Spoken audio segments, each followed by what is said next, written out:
Hello అండి. Welcome to Swathi kitchen. పెసరపప్పుతోటి ఇలా ఒకసారి కొత్తగా ప్రసాదంలోకి స్వీట్‌ని ట్రై చేసి చూడండి.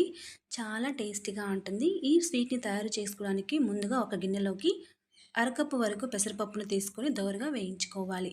వేయించుకొని స్వీట్ చేసుకోవడం వలన టేస్ట్ అనేది ఇంకా బాగుంటుందండి. ఇలా వేయించుకున్న పెసరపప్పుని 2 లేదా 3 సార్లు బాగా వాష్ చేసుకోవాలి. వాష్ చేసుకొని 1:30 కప్పు వరకు వాటర్‌ని వేసుకొని మెత్తగా ఉడికించుకోవాలి.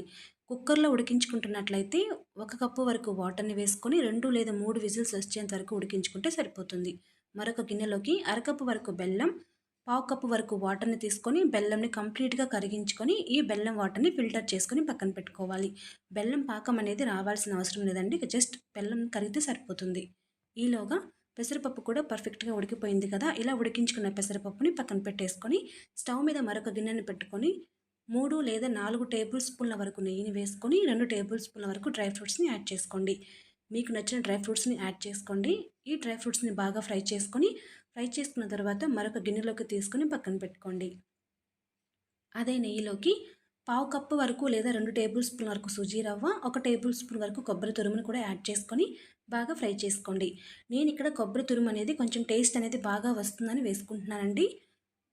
మీకు నచ్చితే వేసుకోండి, లేదంటే లేదు. బాగా ఫ్రై చేసుకున్న తర్వాత మనం ఉడికించుకున్న పెసరపప్పుని యాడ్ చేసుకొని 4 లేదా 5 నిమిషాల పాటు లో టు మీడియం ఫ్లేమ్‌లో పెట్టుకొని బాగా ఫ్రై చేసుకోవాలి.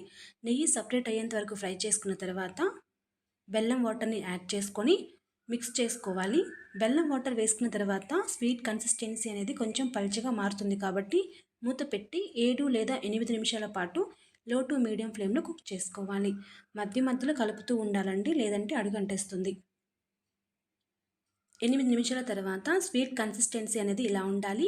ఆరిన తర్వాత చిక్కబడుతుందండి.